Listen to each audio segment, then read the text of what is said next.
जय यीशु। प्रभु यीशु के सामर्थ्यवान नाम पर और एक बार आप सभी लोगों को हम अभिवादन करते हैं। प्रियजनों, आज हम अपने बाइबल तीर्थ यात्रा के 56वां दिन में हैं, the 56th day of Bible pilgrimage. मिलकर हमने लेवी ग्रंथ के 22वां अध्याय पे पहुंचे हैं और स्तोत्र संख्या 14, लूकस के सुसमाचार अध्याय 12। प्रियजनों, यदि कोई हमारे संग शुरू किए थे लेकिन बीच में पीछे अटक गए हैं, उन सभी लोगों को हम प्यार से निमंत्रण देते हैं हमारे संग संग चलना, हर दिन का पाठ उसी दिन पढ़ना। हालेलुया। प्रियजनों, हम लेवी ग्रंथ पे जब 22वां अध्याय पहुंचे हैं, पूरे एक भाग पूरा हो गया।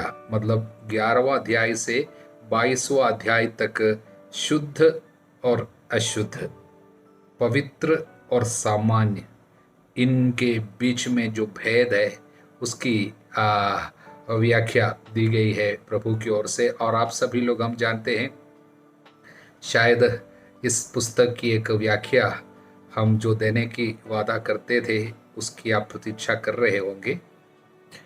प्रियजन, हम चाहते थे कि हम आपके लिए ये सब करूं, लेकिन अब बीमारी का असर आज भी पीछा करने के कारण, शायद दवाई जो ले रहे हैं वो उसका असर थोड़ा सा अभी भी रह जाने के कारण हम ध्यान नहीं दे पा रहे हैं, लंबा समय बैठ नहीं पा रहे हैं, वचन पढ़ नहीं पा रहे, इसलिए थोड़ी सी सावकाश लिया है आपसे। लेकिन ज़रूर हम आएंगे इन्हीं दिनों में। आप हमारे लिए प्रार्थना कम नहीं करेंगे। हालेलुया। प्रियजनों, आज हम लेवी ग्रंथ को छोड़ के आज हम स्तोत्र ग्रंथ में पहुंचे हैं। आज व्याख्या के लिए हमारे पास स्तोत्र संख्या 14 है। आइए हम स्तोत्र संख्या 14 पे आप सभी लोगों का ध्यान आकर्षित कर रहे हैं। स्तोत्र संख्या 14 और स्तोत्र संख्या 53 ये दोनों स्तोत्र एक ही है। इनके अंदर जो कुछ लिखा गया है उसमें शायद एक दो शब्द का केवल फर्क होगा, अर्थ पूरा एक ही है। और ये दोनों स्तोत्र शुरू होते हैं ये वचन से, मूर्ख अपने मन में कहते हैं ईश्वर है ही नहीं। मूर्ख अपने मन में कहते हैं ईश्वर है ही नहीं है। प्रियजनों, तो ये शब्द सुन के हम लोग अक्सर ये सोचेंगे, ये अर्थ निकाल सकते हैं कि जो लोग ईश्वर पर विश्वास नहीं करते हैं, जो अविश्वासी है, कोई भी ईश्वर पर विश्वास नहीं करते, उन लोग शायद बुद्धिहीन हैं क्योंकि मूर्ख है। ऐसा नहीं है, बल्कि इसका और एक अर्थ है। मूर्ख जो शब्द है हिंदी में लिखा गया है, इंग्लिश में फूल जो कहते हैं। जब बाइबल पवित्र ग्रंथ, पवित्र शास्त्र जब लिखा गया था इब्रानी भाषा में, जब लिखा गया उस समय ये शब्द के लिए जो शब्द इब्रानी भाषा में इस्तेमाल किया है वो है नाबाल। उसका अर्थ है जिसका कोई श्रद्धा नहीं है और पाप और पुण्य का कोई भेद नहीं रखता। हालेलुया। इसका मतलब, अब नाबाल शब्द का अर्थ मन में रखते हुए इसको जब पढ़ेंगे, तब मूर्ख अपने मन में कहते ईश्वर है ही नहीं है, इसका मतलब यही है, अविश्वासी वो नहीं है जिनकी बुद्धि कम है, बल्कि अविश्वासी वो है जो पाप का जीवन बिताना चाहता है और पाप और पुण्य इस बात में कोई भेद रखना नहीं चाहता है। जबकि ईश्वर बराबर हमसे कहा है। उदाहरण के लिए लेवी ग्रंथ में हम बार बार देखते हैं, मैं पवित्र हूँ इसलिए तुम भी पवित्र बनोगे। तुम्हें शुद्ध और अशुद्ध, पवित्र और सामान्य, इनका भेद मालूम होना चाहिए। और कौन है अविश्वासी या प्रभु पर श्रद्धा नहीं रखता, यानी कोई भी ईश्वर पर विश्वास नहीं करता है, जिसे हम इंग्लिश में एथेइस्ट कहते हैं, वो कौन है वास्तव में? वो है जो पाप का जीवन पसंद करता है। क्योंकि वे क्यों ईश्वर को नकारते हैं? कारण ईश्वर को स्वीकार करने से ईश्वर के बताए हुए मार्ग पर चलना होगा जो उनके लिए पसंद नहीं है। उन लोग ऐसे ईश्वर को, ऐसे सृष्टिकर्ता को मानने को तैयार होगा जो हमारे जीवन के साथ हस्तक्षेप नहीं करता है, तो वो स्वीकार करेगा। ऐसा कोई ईश्वर है तो रहने दो, जो हमारे जीवन में हस्तक्षेप नहीं करना, हमको नहीं बताना चाहिए हमें क्या करना है क्या नहीं करना है, क्योंकि हम अपने ही इच्छा पर चलना चाहते हैं। उनको बाइबल देता है ये नाम मूर्ख। हालेलुया। इसलिए पूरे इस स्तोत्र में, 14वां स्तोत्र में, दाऊद हमको बताते हैं जब प्रभु स्वर्ग से दृष्टि दौड़ा कर देखा कि धरती पर कोई बुद्धिमान है, यानी कोई प्रभु की खोज करता है, जो ईश्वर की खोज में लगा रहता है, ऐसा कौन है प्रभु देखता। लेकिन प्रभु किसी को नहीं देखता, सबके सब भटक गए, एक समान रूप से दुष्टता में है, कोई भी भलाई नहीं करता। और पूरे इस स्तोत्र में दुख दाऊद प्रकट करते हैं लोगों के पाप को देखकर, पाप में जीवन बिताने वाले लोगों को देखकर। क्योंकि धर्माचरण करने वाला प्रभु के एक भक्त, ये भक्त चाहता है कि सभी लोग विश्वास पे आए, प्रभु की खोज करे, अच्छाई करे, और लेकिन चारों ओर पाप का बोलबाला है, लेकिन निराश नहीं होता। अंतिम वचन, कौन सियोन पर से हमारा इस्राएल का उद्धार करेगा? जब प्रभु अपनी प्रजा के निर्वासितों को लौटाएगा, मतलब प्रभु हमें निर्वासन से, पाप जो करता है वो निर्वासन में चला जाता है। क्योंकि बाइबल कहता है जो पाप करता है पाप का दास है। जब शत्रु के हम दास बन जाते हैं, इसको निर्वासन कहता है। ईश्वर के राज्य का जो अनुभव है उससे हम निकाले जाते हैं, और वहाँ से हमको वापस लेके आने के लिए प्रभु जरूर आएगा। देखिए, मुक्तिदाता आएगा, मसीहा आएगा।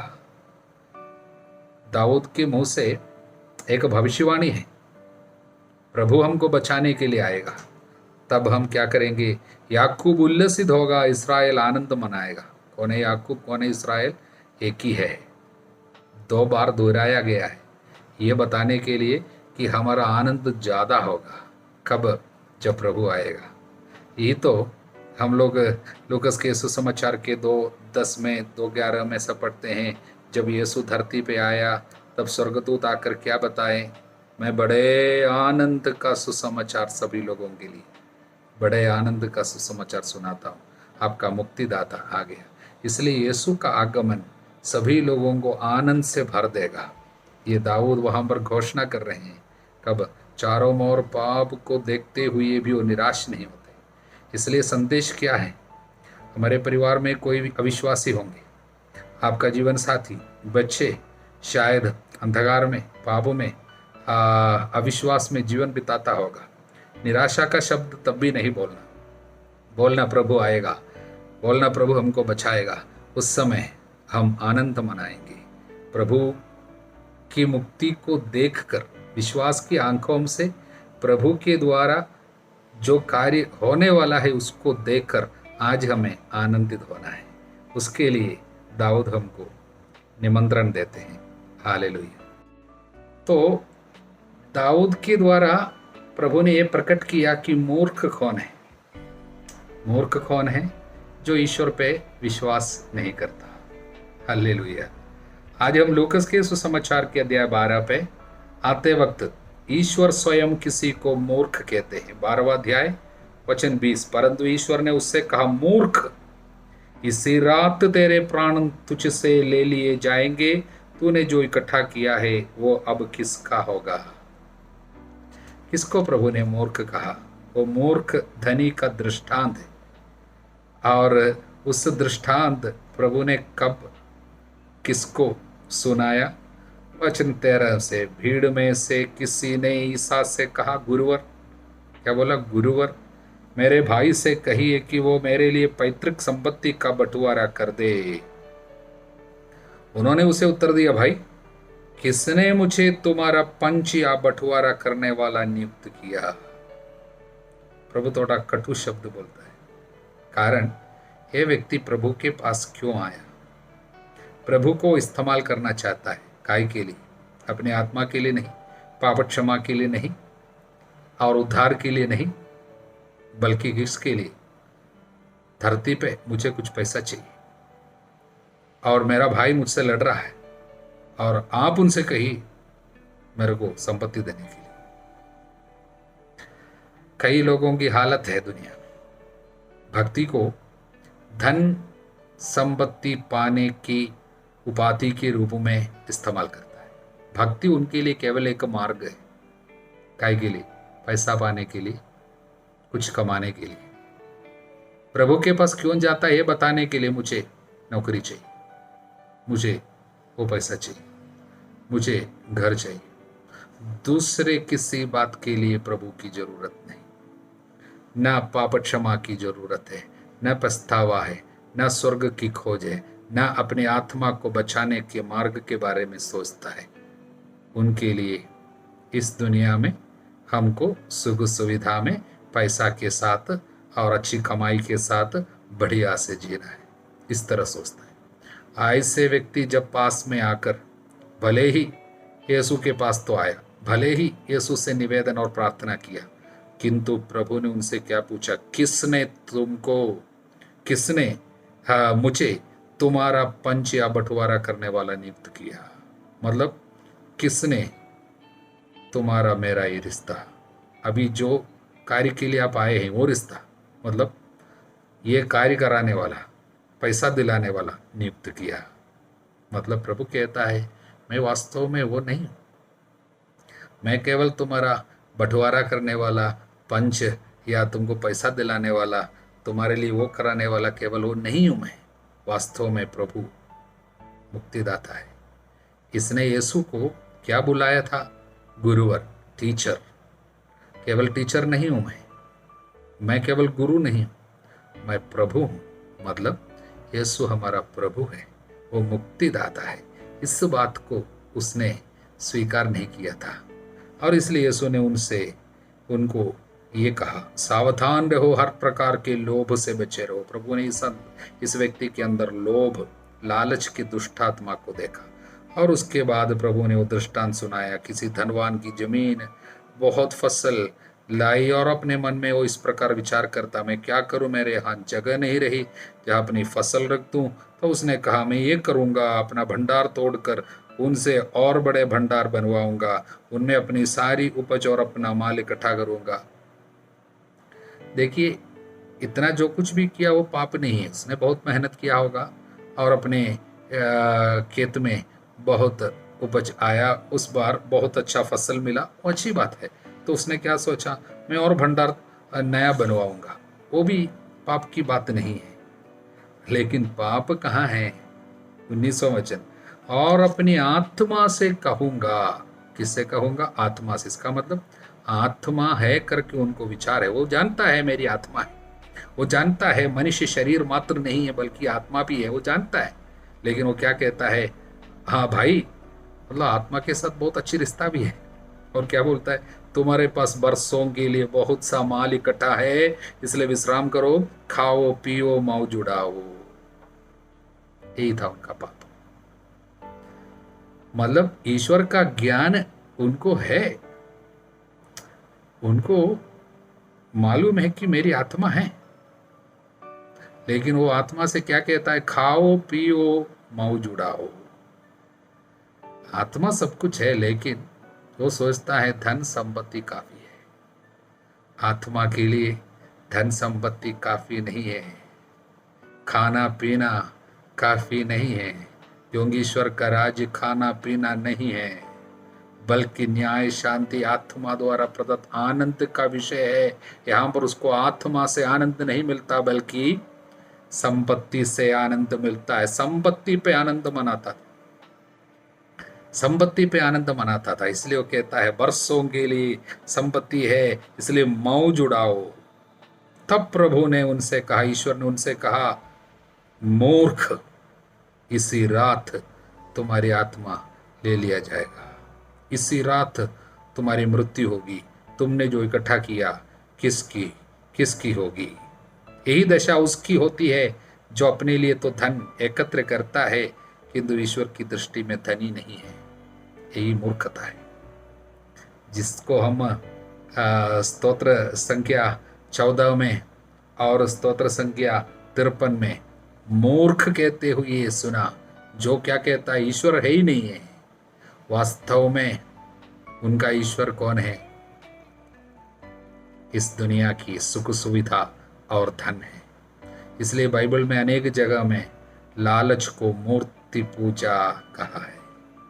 लोभ मूर्ति पूजा के सदृश है, अनेक जगह में लिखा है। और अब हमको समझ में आते हैं क्यों संत पौलुस के द्वारा पवित्र आत्मा इस प्रकार समझाया। तिमोथी के नाम पहला पत्र अध्याय 6 वचन 6 से, अध्याय 6 वचन 6 से, भक्ति से अवश्य बड़ा लाभ होता है, किंतु केवल उसी को जो अपने धन संपत्ति से तृप्त रहता है। अभी जो आपके पास है उससे आप खुश रहता है, तृप्त रहता है, तो आपको भक्ति से लाभ है। लेकिन लालच, पैसा का लालच, वचन 10, क्योंकि धन का लालच सभी बुराइयों की जड़ है। इसी लालच में पड़कर कई लोग विश्वास के मार्ग से भटक गए। उन्होंने बहुत सी यंत्रणाएं झेली, अनेक लोगों को विश्वास नष्ट हुआ, अनेक लोग अविश्वासी हो गया, अनेक लोगों को प्रभु नष्ट हो गया, अनेक लोगों की आत्मा नष्ट हो गई लालच के कारण। इसलिए प्रियजनों, जो व्यक्ति लालच में पैसा की पूजा करते हैं या पैसा के पीछे जाते हैं और भक्ति और प्रार्थना को भी पैसा कमाने का मार्ग समझते हैं, वे वास्तव में प्रभु की पूजा नहीं करते हैं, वो प्रभु की आराधना नहीं करते हैं, वो मूर्ति पूजा करते हैं, धन की आराधना करते हैं। इसलिए यीशु ने कहा, ईश्वर और मामोन दोनों की सेवा आप एक साथ नहीं कर सकते हैं। मामोन कौन है? धन है। धन ईश्वर जब बनता है वो एक खतरा है और हमारे आत्मा को नष्ट करने वाली एक विपत्ति है। इसलिए प्रभु कहता है मैं तुमसे कहता हूँ, हर प्रकार के लोभ से बचे रहो। वचन 15 लूकस के अध्याय 12-15, सावधान रहो, हर प्रकार के लोभ से बचे रहो। हर प्रकार के लोभ से हमको बचे रहना है। हल्लेलुया। तो इसी अध्याय के थोड़ा सा पहले हम पीछे थोड़ा आ जाएंगे। मतलब अभी हम शुरू किए हैं 13वां वचन से, अब हम 14 वचन में आएंगे। 12वां अध्याय 14 वचन, मैं तुम अपने मित्रों से कहता हूँ, जो लोग शरीर को मार डालते परंतु उसके बाद कुछ नहीं कर सकते, उनसे नहीं डरो। मैं तुम्हें बताता हूँ किससे डरना चाहिए। उससे डरो जिसे मारने के बाद नरक में डालने का अधिकार है। हाँ, मैं तुमसे कहता हूँ, उससे डरो। कौन है जो नरक में डाल देते हैं, आत्मा को नष्ट करते हैं? वास्तव में वो हमारा पाप है। लालच को हमारी आत्मा को नष्ट करने का अधिकार है। अनेक प्रकार का पाप है जो आत्मा को नष्ट करता है। बाइबल प्रज्ञा ग्रंथ के अध्याय 1:11 में कहता है, झूठ बोलने वाला मुंह आत्मा का विनाश करता है। और हम लोग प्रवक्ता ग्रंथ के अध्याय 21 में वचन 1 से पढ़ते हैं, हर पाप दुधारी तलवार के जैसा है, वो आत्मा का विनाश करता है। इसलिए आत्मा को मारता है, नरक में मार डालता है, वो हमारा पाप है। तुम्हारा पाप तुम्हें दंड देगा, तुम्हारा विश्वासघात तुमको मारेगा। ये हम यिर्मयाह नबी के ग्रंथ के अध्याय 2 वचन 19 में हम पढ़े हैं। इसलिए हमें किससे डरना है? पाप से डरना है। हालेलुया। इसलिए प्रभु कहता है हर प्रकार के लोभ से बचे रहो। हालेलुया। आगे वचन 8 में, मैं तुमसे कहता हूं जो मुझे मनुष्यों के सामने स्वीकार करेगा उसे मानव पुत्र भी ईश्वर के दूतों के सामने स्वीकार करेगा, परंतु जो मुझे मनुष्यों के सामने अस्वीकार करेगा वो ईश्वर के दूतों के सामने उसे अस्वीकार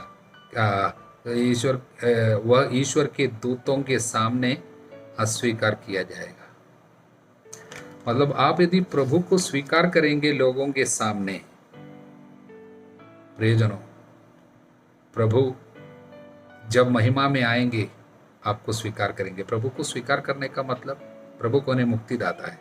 तो प्रभु को स्वीकार करने का मतलब क्या है? मुझे मुक्तिदाता की जरूरत है। किसको मुक्तिदाता की जरूरत है?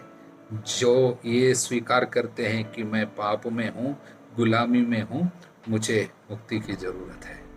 जो अपने पाप स्वीकार करते हैं वो मुक्तिदाता को स्वीकार करते हैं। जो ये स्वीकार करते हैं मेरा काफ़ी कलंक है, मैं पाप में जीवन बिताता हूँ, मैं ये जो किया हूँ वो सब पाप है, मुझे इनसे बाहर आना है, वो प्रभु को स्वीकार करता है। प्रभु ऐसे व्यक्ति को स्वीकार करेगा, मतलब उनको पाप से बचाएगा, उनका नाम प्रभु लेगा। लेकिन जो मेरा अस्वीकार करता है, इसका मतलब जो पाप में जानबूझकर जीवन बिताता है, वो प्रभु को स्वीकार करता है। जो ये कहता है कि मुझे ईश्वर की कोई ज़रूरत नहीं है, मतलब मैं ये पाप नहीं छोड़ूंगा, मैं ये जीवन ऐसे ही बिताऊंगा, कोई भी इसमें हस्तक्षेप मत करो, कोई मुझे ये मत बोलो कि मुझे नशा नहीं लेना है, मुझे पीना नहीं है, मैं तो पीऊँगा, मैं ऐसा ही जीऊँगा। जो ये स्वीकार करता है, ये ऐसा बोलता है, वो प्रभु को अस्वीकार करता है। वो बोलता है मुझे कोई प्रभु की ज़रूरत नहीं, मुझे कोई मुक्ति की ज़रूरत नहीं, मुझे कोई स्वर्ग की ज़रूरत नहीं। वो अस्वीकार, प्रभु को अस्वीकार कर रहे हैं, उनको प्रभु भी अस्वीकार करेगा। वचन कहता है उसे, ऐसे व्यक्ति को प्रभु भी अस्वीकार करेगा। अब हम इस बात को समझने हेतु कुरिन्थियों का पहला पत्र 12:3 में जाएंगे। 1 Corinthians 12:3। इसलिए मैं आप लोगों को बता देता हूं कि कोई ईश्वर के आत्मा से प्रेरित होकर ये नहीं कहता ईसा श्रापित हो, और कोई पवित्र आत्मा की प्रेरणा के बिना ये नहीं कह सकता ईसा ही प्रभु है। पवित्र आत्मा ही हमको ये स्वीकार करने के लिए कि यीशु प्रभु है, ये स्वीकार करने के लिए मदद करते हैं।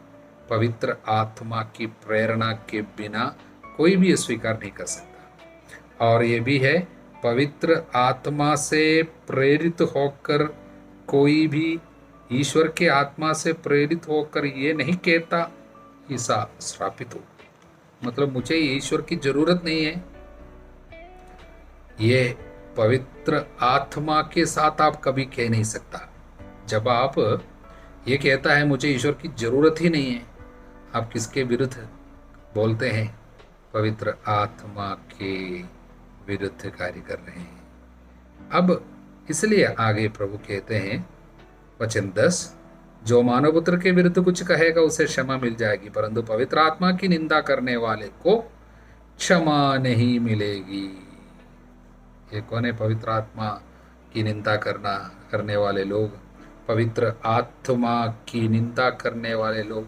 जब आपको मालूम है ईश्वर है, आपको मालूम है आत्मा है, उसके बावजूद आत्मा की प्रेरणा के अनुसार नहीं चलता, बल्कि आप ये बोलते हैं ईश्वर की जरूरत नहीं है। ईश्वर क्या करेगा? ईश्वर की बातों को सब ठुकराते हैं। ये मूर्खता है। ये मूर्खता वास्तव में आत्मा की निंदा हो रही है, क्योंकि पवित्र आत्मा आपको प्रेरणा दे रहे हैं और उन प्रेरणाओं को आप ठुकराते हैं और बोलते हैं ईसा श्रापित हो। मतलब उसको केवल मुंह से स्वीकार करते हैं कुछ लोग, और कुछ लोग अपने कार्य के द्वारा, आचरण के द्वारा ये घोषणा करते हैं ईसा कुछ भी नहीं है। कौन कौन लोग हैं? हाँ, वे लोग संडे के दिन में भी जाकर दारू ज़्यादा पिएंगे, या ईस्टर यानी प्रभु के जी उठने का त्योहार, या प्रभु का जन्म लेने का त्योहार, ये सब उन लोग कैसे मनाएंगे? खूब नशा लेते हुए, खूब पाप करते हुए इस तरह त्योहार मनाएंगे। लोग क्या कहते हैं? ईसा श्रापित हो। यीशु ये बताने आया कि मैं पवित्र हूं, तुमको भी पवित्र होना चाहिए। शुद्ध अशुद्ध, पवित्र सामान्य, इनका भेद मालूम होना चाहिए, यही प्रभु ने सिखाया। लेकिन प्रभु को जानते हुए भी जानबूझकर अशुद्ध कार्य करते जा रहे हैं, और कभी स्वीकार नहीं करते हैं, यहाँ मैं पाप में हूँ, मुझे इनसे बाहर आना है, स्वीकार नहीं करता, बल्कि ये बोलता है ये सब ठीक है, ऐसा जीना भी ठीक है, ऐसा रहना ठीक है। जो लोग इस तरह सोचते हैं और रहते हैं, वे लोग क्या स्वीकार करते हैं दुनिया के सामने? ईसा श्रापित हो। वे पवित्र आत्मा की निंदा है, इसकी क्षमा मिलना मुश्किल है। प्रियजनों, इसलिए प्रभु हमसे कहते हैं आप सावधान रहे, आप सतर्क रहे। आपको नहीं पता कितना दिन बाकी है, आपका स्वामी कब आने वाले हैं, कब आपका बुलावा आएगा, आपका नंबर कब आएगा, आपके खाते पे कितना दिन बाकी है, आपको नहीं पता। इसलिए सावधान रहना। आज ही प्रभु यीशु के नाम लेकर प्रार्थना शुरू करना। यीशु, मुझे बचाने आइए, मैं पापी हूँ, मुझे इस पाप के दलदल से बचाइए, उठाइए, मेरे बंधनों को तोड़ डालिए। मुझे आपकी ज़रूरत है।